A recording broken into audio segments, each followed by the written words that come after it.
주일입니다. 아멘. 오늘은 거룩한 주일인데 우리가 이 주일을 특보하고 이 주일의 토라를 공부할 수 있는 것이 너무 큰 특보인 줄 믿습니다. 5773년 10월 16일입니다. 샤워부터가 이제 지나고 여름 시즌으로 접어들었고 하나님의 소리를 광야에서 훈련하기를 원하십니다. 오늘은 36번째 토라 포션을 우리가 함께 공부하게 됩니다. 오늘 파라샤의 제목은 베하 알로트카 이런 제목이 되어 있습니다. 함께 볼까요? 베하 알로트카 베하 알로트카 우리말 성경에 결대에 이렇게 있어요. 결대이지만은 그러나 문자적으로 말하면 네가 들어올릴 때의 뜻입니다. 네가 들어올릴 때.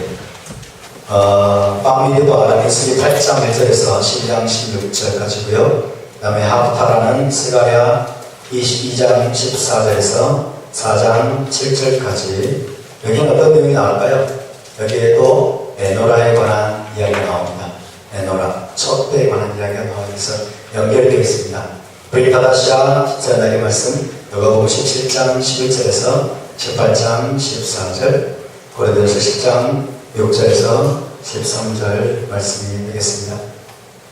자, 우리 토라에 대한 암송들을 우리 함께 올려드리겠습니다. 바로야타 아도나이 엘로헤이누 멜렉 하오라 아쉘 기르시아노 베니츠오타 베니츠오타노 라속 베니브레 토라 바로야타 아도나이 아르만멜 토라 레암모 이스라엘 여호와 우리 하나님 우주왕이시여 당신의 계명대로 우리를 거룩하게 하시고 우리에게 토라의 말씀에 전념하도록 명하신 당신을 성취합니다. 당신의 백성 이스라엘에게 토라를 주시는 여호와 당신을 성취합니다.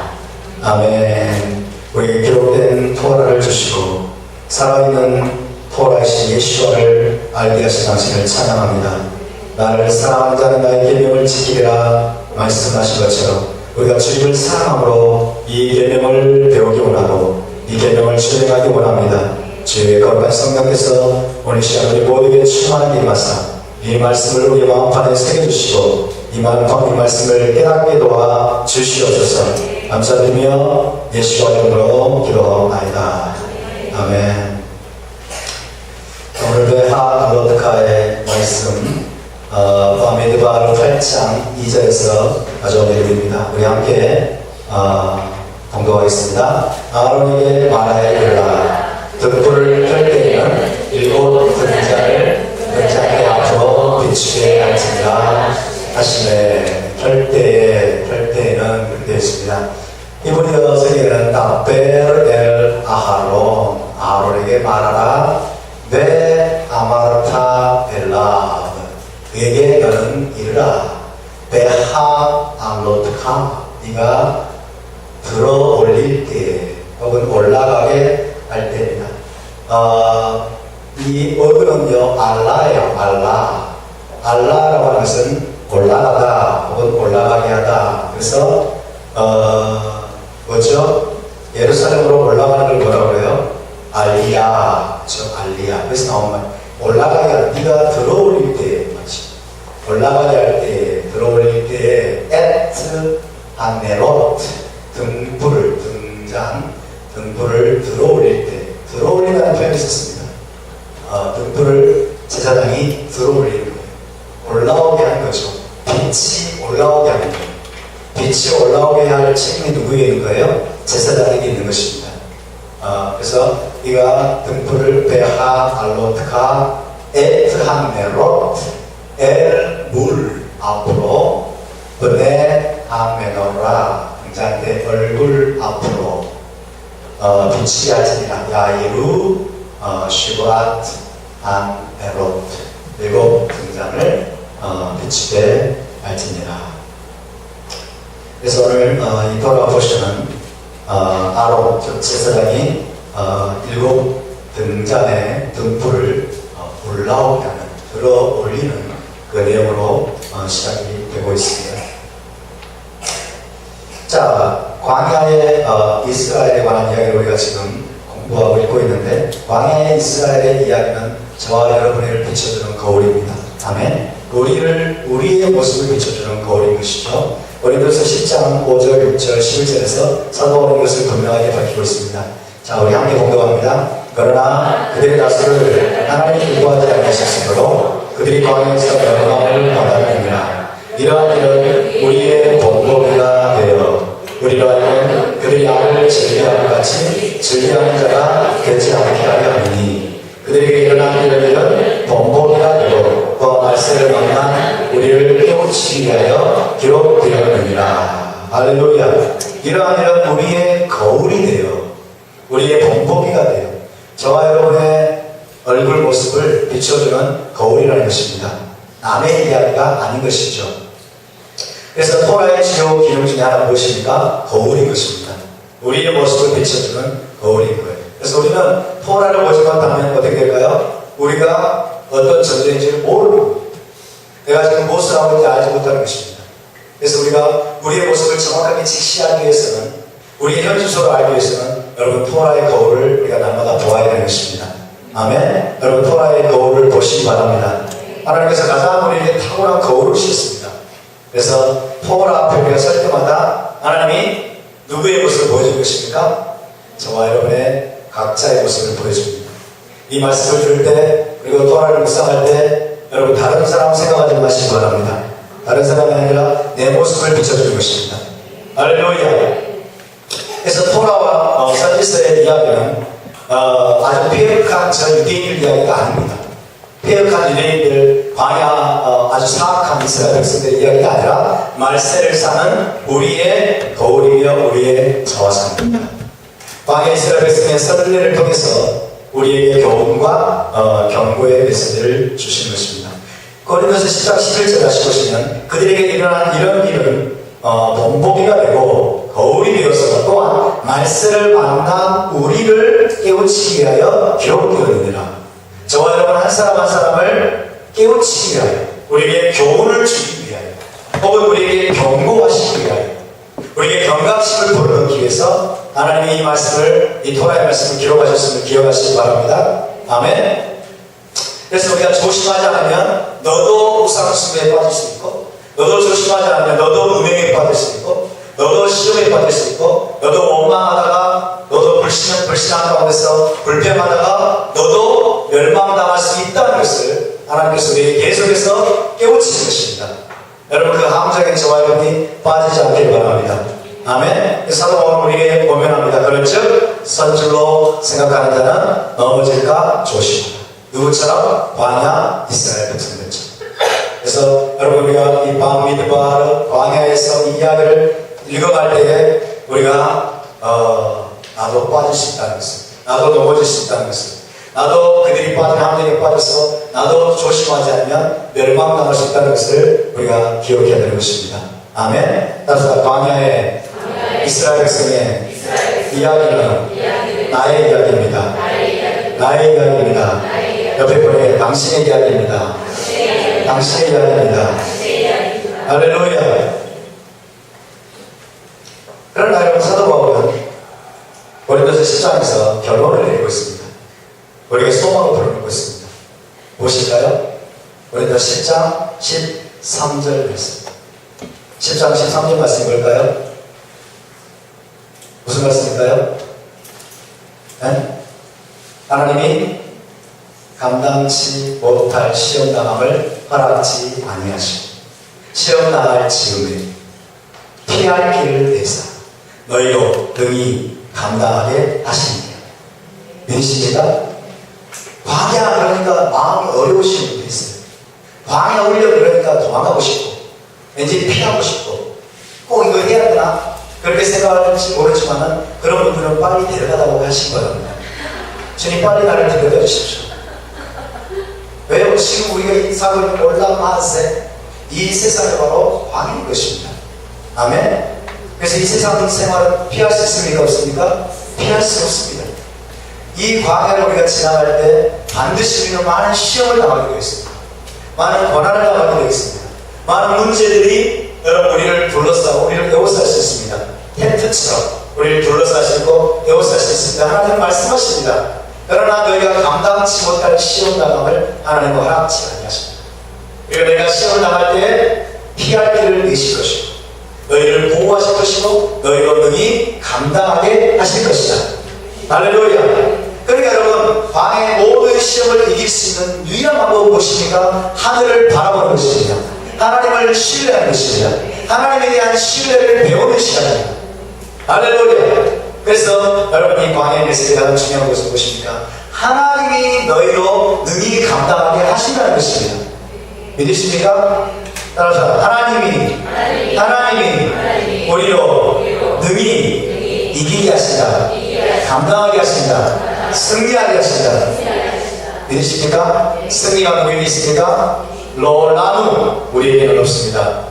키레카 당신에게 있습니다. 전쟁이 당신에게 있습니다. 승리가 당신에게 있습니다. 구원이 당신에게 있습니다. 광야를 통과하게 하는 것이 하나님께 있습니다. 할렐루야. 여러분, 이것을 기억하시기 바랍니다. 여러분, 우리 육신을 생각하고 나 자신을 생각하면 도저히 광야를 건너갈 수 없습니다. 그러나 여러분, 광야는 하나님이 계시기 때문에, 하나님이 함께 하시기 때문에, 구름기둥과 불기둥으로 우리를 인도하시기 때문에, 그분이 앞장서서 우리를 데려가시기 때문에 여러분, 능히 이길 수 있는 것입니다. 능히 건너갈 수 있는 것입니다. 약속의 땅에 능히 도달할 수 있는 것입니다. 믿으십니까? 그래서 여러분, 사도의 고린도서 10장 13절의 말씀을 기억하십시오. 고린도서 10장 13절의 말씀은 사도 바울이 무엇을 염두에 두고 하신 말씀일까요? 광야 이스라엘 백성들을 염두에 두고 하신 말씀. 광야 이스라엘 백성들을 염두에 두고 하나님은 믿으시자 너희를 능히 감당하게 하십니다.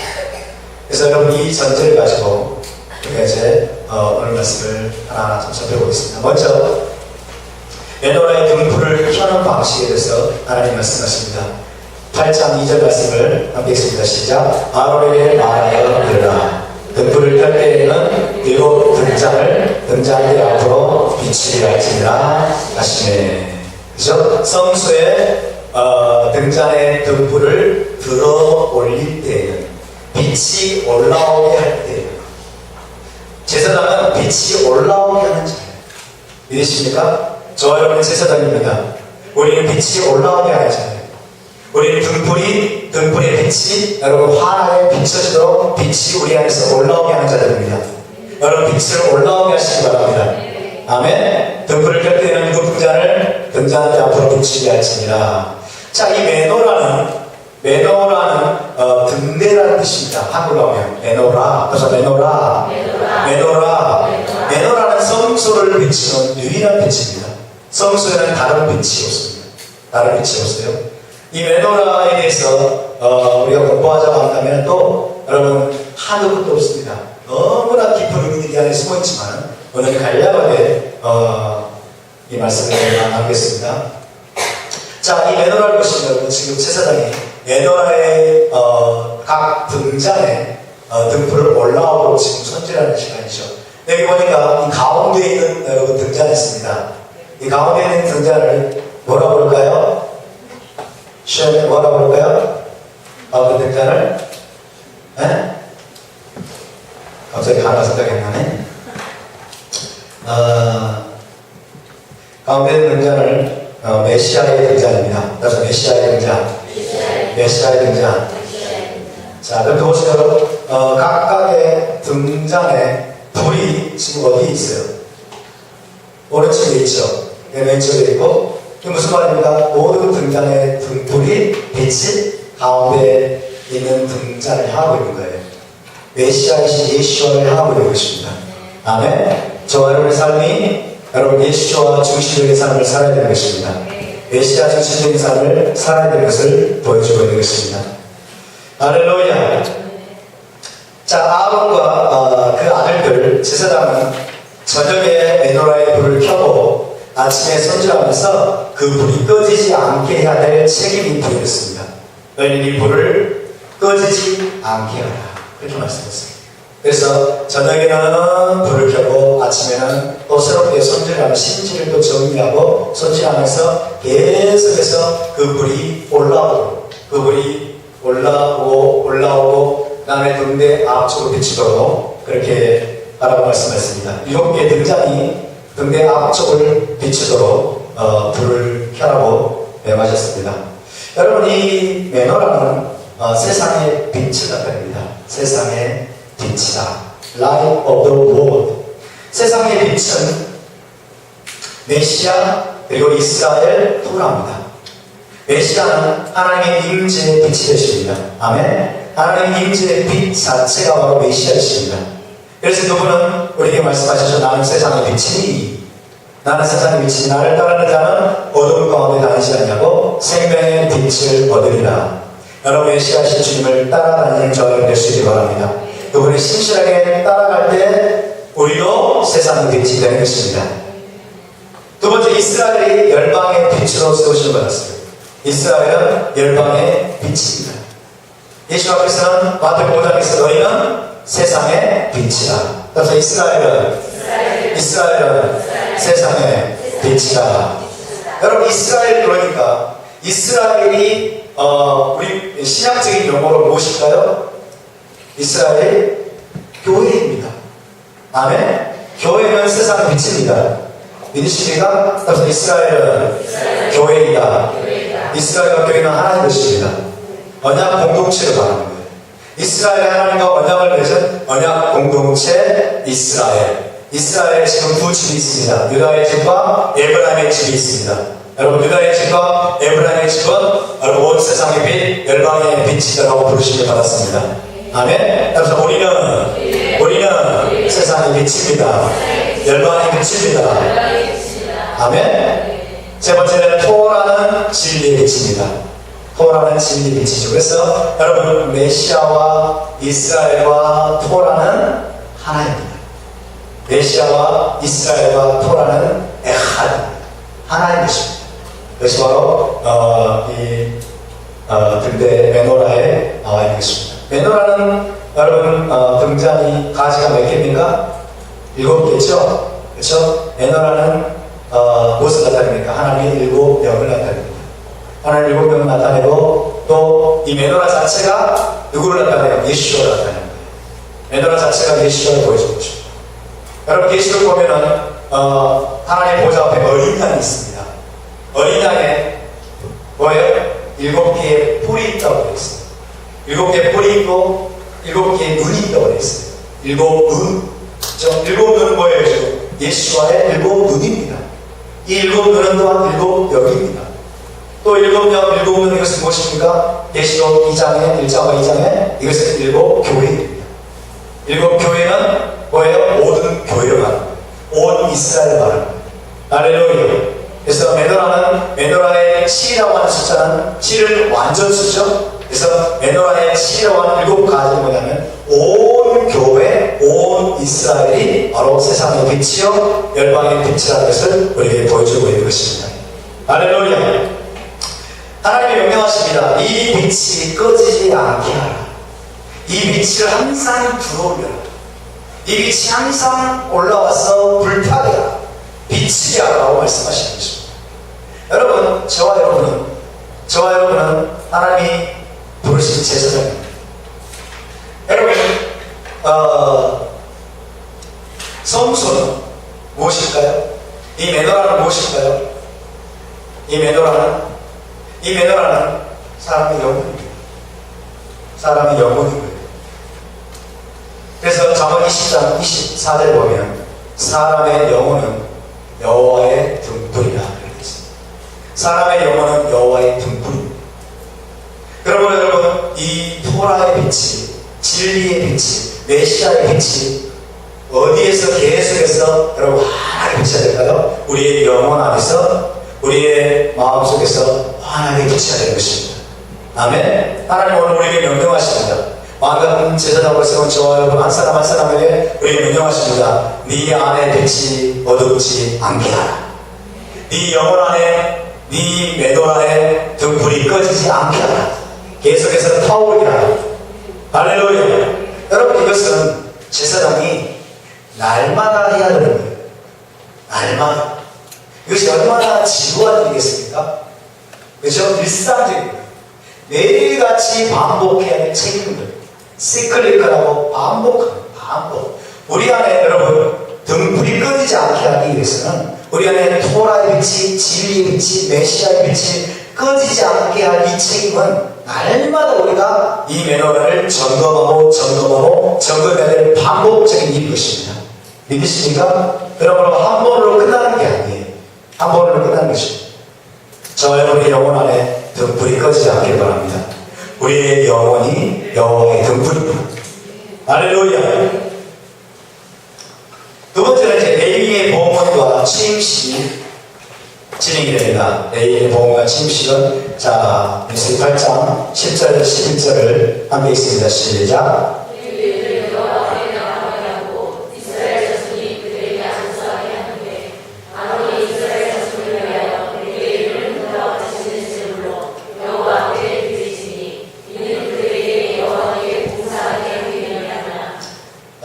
가장 신비한 내용 중에 하나가 바로 이것입니다. 레위인을 하나님 앞에 봉헌하고 레위인이 성소에서 자기의 직무를 시작하게 하는 이 취임식인 것이죠. 그래서 레위인이 성막에 반드시 하나님 앞에 드려지고 취임식을 해야만 합니다. 그래야만 이 성막이 정상적으로 가동이 되는 거예요. 레위인 없이는 여러분 성막이 일일이 진행이 될까요? 진행될 수가 없습니다. 레위인 없이는 여러분 이스라엘 진이 광야를 행군해 갈 수 있을까요? 할 수가 없습니다. 레위인 역할은 너무나 중요한 거예요. 그렇죠? 그래서 성막이 정상적으로 가동이 돼야만 이스라엘 백성은 이제 광야를 행군해 갈 수 있는 준비가 마쳐진 거예요. 사람이 지금 그것을 아주 섬세하게 진행을 하고 계십니다. 신의 광야를 떠나기 전에 하나님께서 성막을 완공하게 하시고 봉헌하게 하셨습니다. 제사장 취임식을 마치게 하셨습니다. 12지파 지휘관들의 봉헌이 있었습니다. 날마다 12일 동안.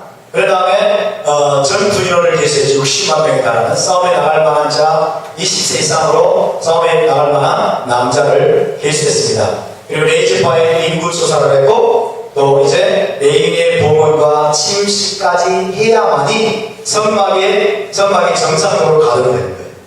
성막이 정상적으로 가동돼야만 이제 시내산을 떠날 준비가 되는 것입니다. 할렐루야. 자, 성막을 완공하고 봉헌한 날이 언제입니까? 성막을 완공하고 봉헌한 날이 둘째 해 1월 1일이죠. 그렇죠? 1월 1일. 기억하셔야 돼요, 여러분. 이 타임테이블을 기억하셔야 됩니다. 애굽에서 나온 이후에 둘째 제2년 1월 23월 1일이에요. 제2년 1월 1일에 성막을 완공하고 봉헌을 했어요. 제사장 취임식이 언제 진행됩니까? 역시 1월 1일입니다. 1월 1일부터 며칠 동안? 8일 동안 진행됐죠. 12지파 직원들이 하나님 앞에 제단을 봉헌하면서 예물을 가져옵니다. 며칠날? 역시 1월 1일입니다. 1월 1일부터 며칠 동안? 12일 동안. 11일 동안. 그렇다면 여러분 레위인들을 봉헌한 날은 언제일까요? 레위인들을 봉헌한 날은 아마도 봉헌하고 취임한 날은 아마도 1월 13일이 될 것입니다. 1월 13일. 그죠? 12지파 지휘관들의 봉헌이 끝나고 난 다음에 아마 바로 다음날 13일날 레위인들을 봉헌하고 레위인들이 취임식을 아마 하게 될 것입니다. 왜 그럴까요? 그 다음날에 뭐가 있어요? 6월절을 지켜야 됩니다. 6월절 어떻게 됩니까? 양을 잡아가지고 하나님 앞에 희생금을 드려야 돼요. 레인이 없으면 안 되는 거예요. 그래서 아마 레인의 취임식, 레인의 봉헌식은 1월 13일에 진행이 되었을 것입니다. 그래서 성막이 정상적으로 이제 가동할 수 있는 모든 준비를 마치게 된 거죠. 이스라엘 자손 전체가 레인에게 안수하라고 말씀하십니다. 이스라엘 온 민족을 해방 앞에 모으고 너희가 레인에게 안수하라. 여러분, 레인에게 안수하라는 말은 무슨 말이에요? 안수는 무엇입니까? 자신의 정체성을 그에게 위임시키는 거죠. 전가시키는 거죠. 그렇죠? 이스라엘 백성들이 여러분 언제 안수했죠?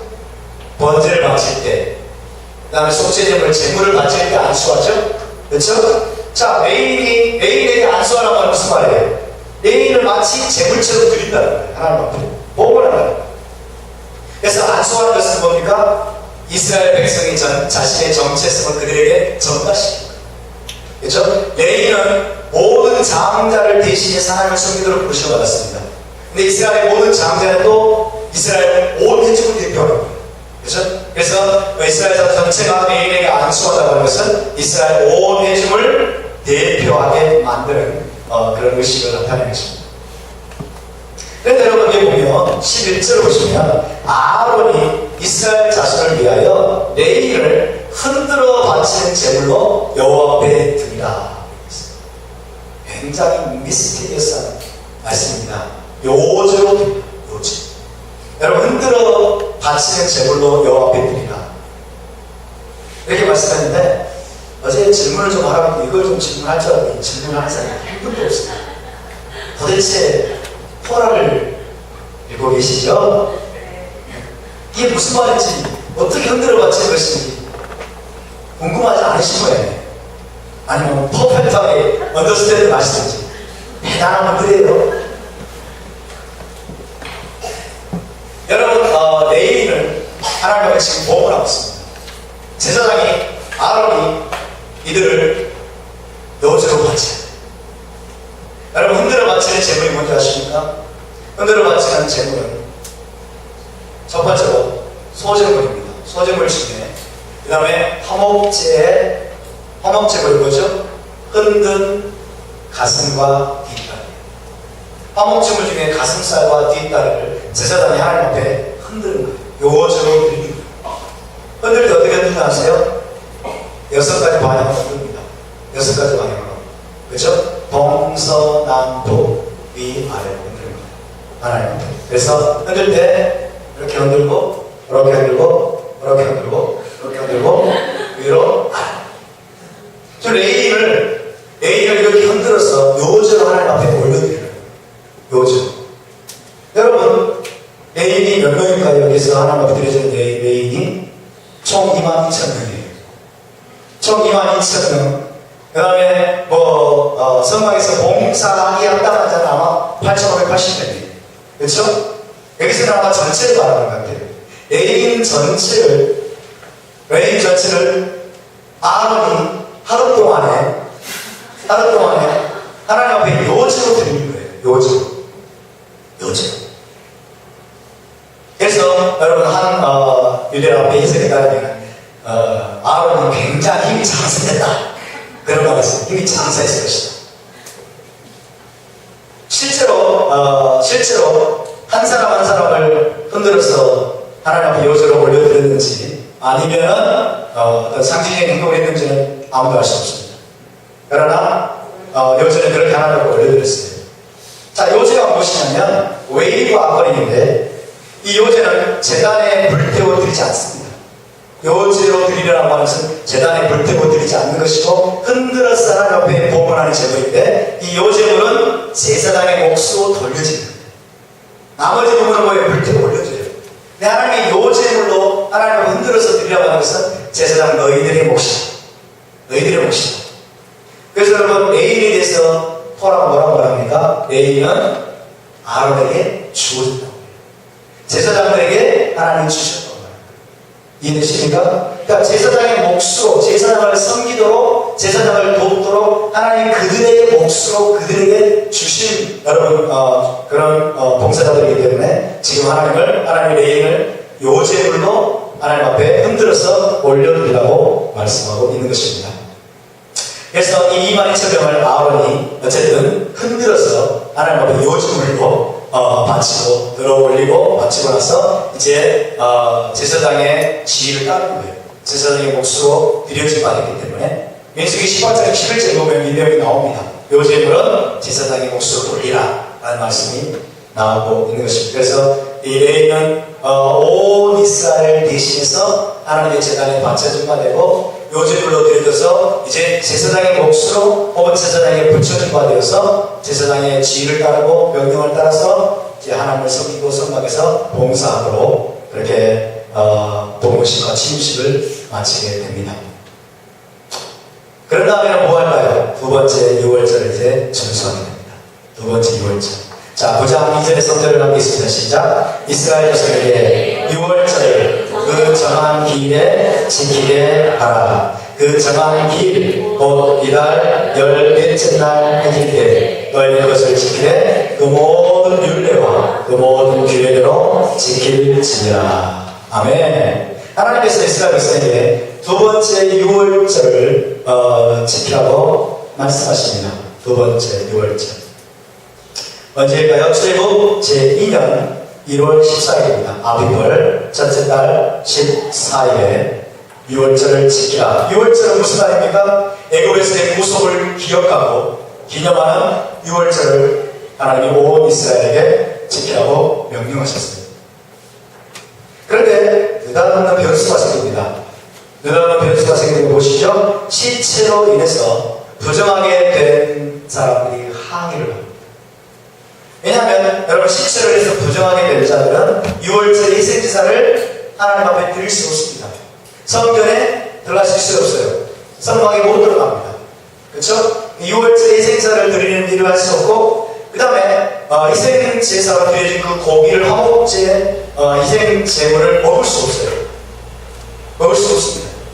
그래서 시체로 인해서 부정하게 된 자들이 모세에 와가지고 항의를 하죠. 우리도 하나님 앞에 희생제물을 드리고 싶어요.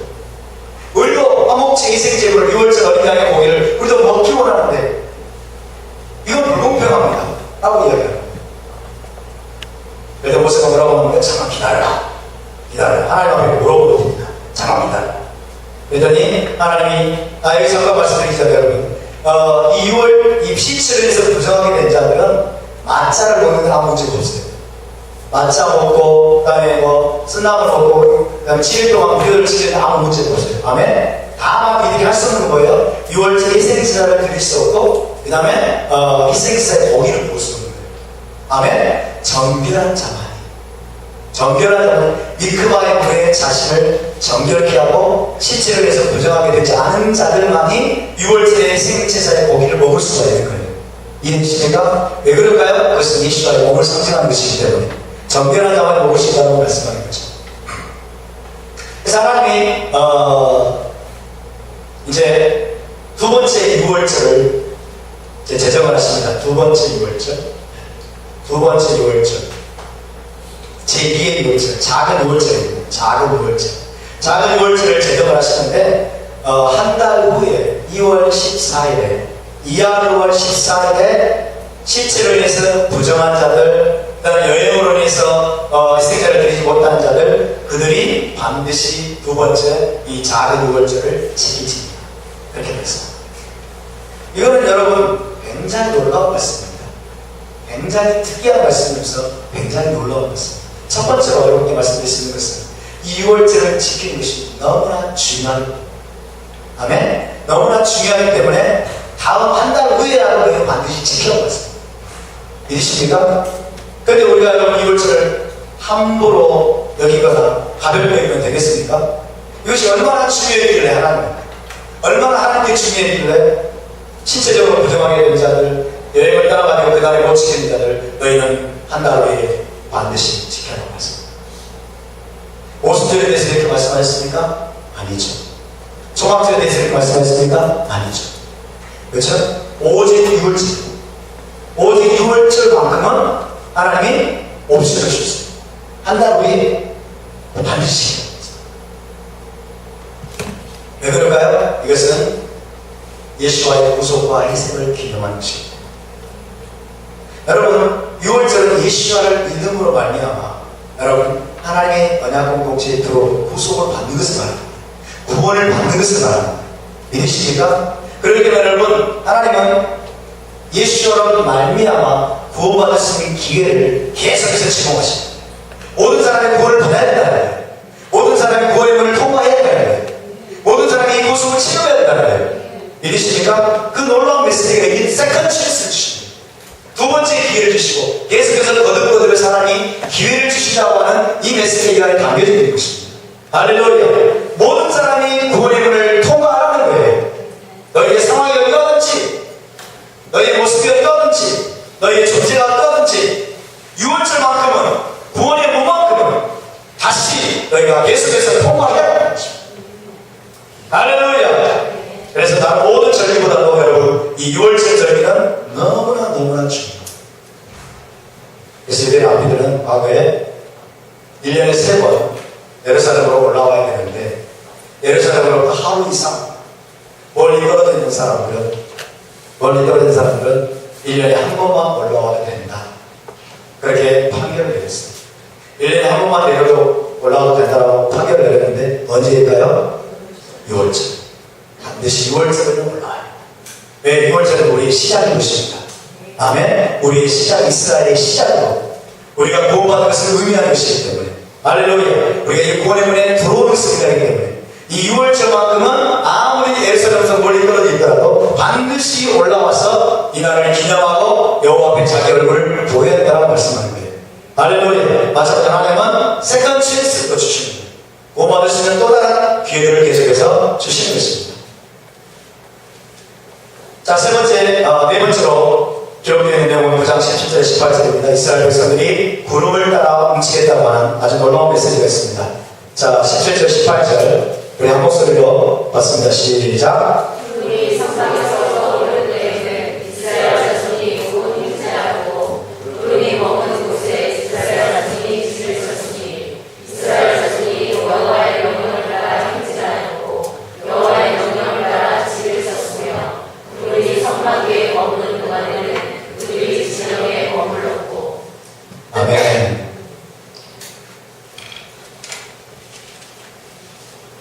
구름이 성막에서 떠오를 때 이스라엘 자손이 곧 행진하였고 구름이 머무는 곳에 이스라엘 자손이 길을 섰습니다. 이스라엘 자손이 여호와의 명령을 따라 행진하였고 여호와의 명령을 따라 길을 섰으며 구름이 성막에 머무는 동안에 그들이 진영에 머물렀고 이것은 여러분 하나님 언약 공동체 교회가 이스라엘이 무엇을 따라가야 할지를 보여줍니다. 여러분 광야에서 우리가 구름을 따라가야 될 줄로 믿습니다. 하나님의 임재를 따라가야 될 줄로 믿습니다. 아멘. 따라서 구름을 따라 그 다음에 또 뭐라고 하냐면 여호와의 명령을 따라. 따라서 여호와의 명령을 따라 세 번째로는 나팔 소리를 따라. 그래서 나팔 소리를 따라 네 번째는 뭘까요? 언약궤를 따라. 할렐루야. 그래서 언약궤를 따라. 자, 광야의 여정을 우리가 행진해 갈 때 우리가 따라가야 될 것을 하나님은 구체적으로 말씀하십니다.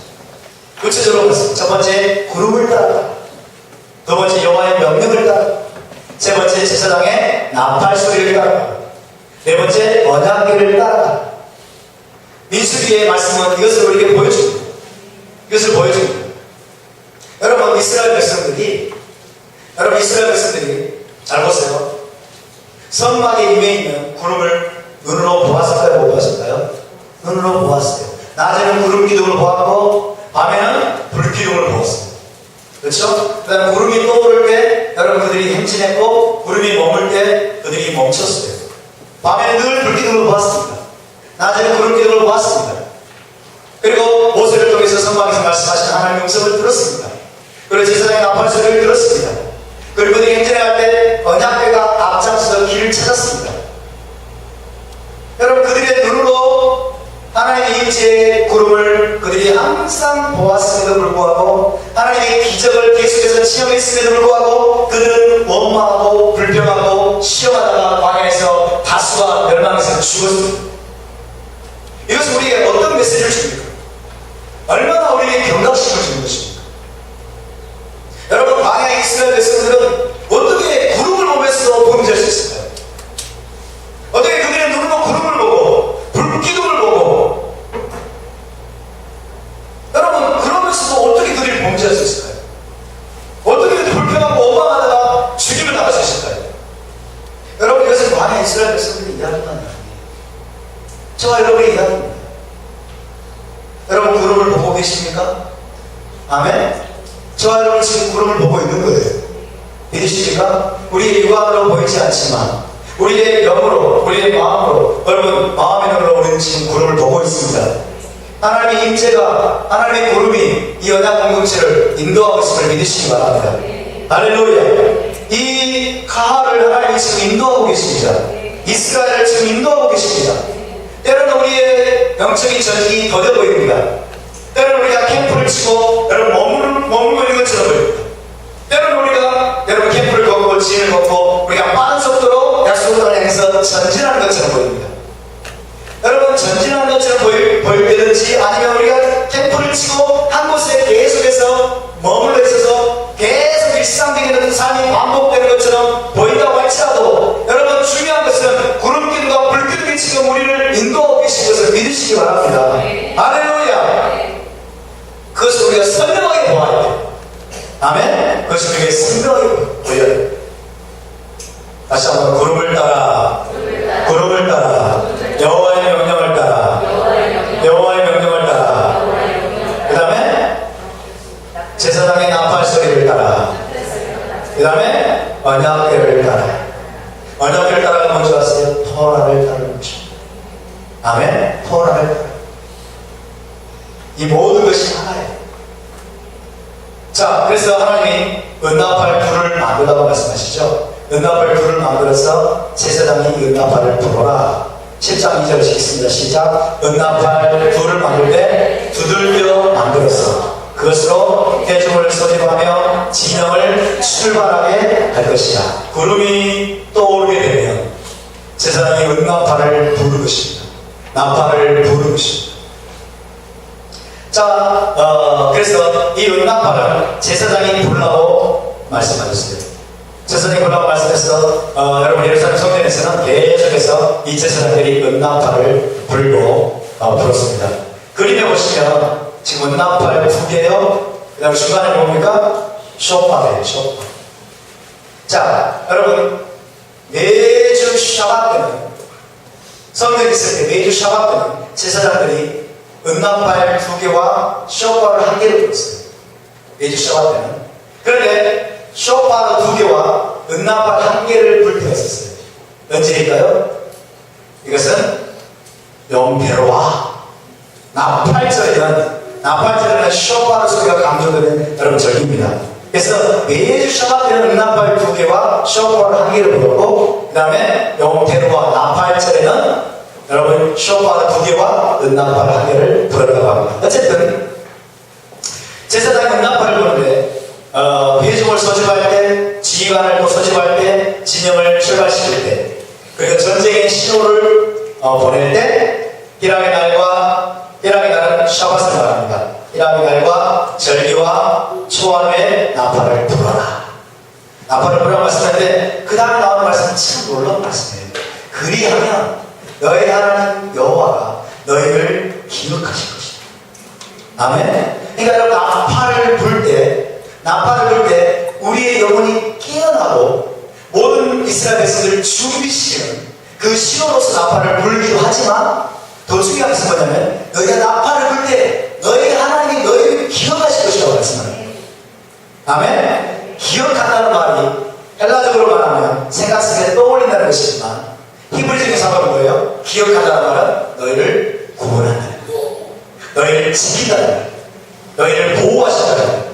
할렐루야. 그래서 여러분 전쟁의 날에 너희가 이 나팔을 불게 되면 세상에 나팔을 불게 되면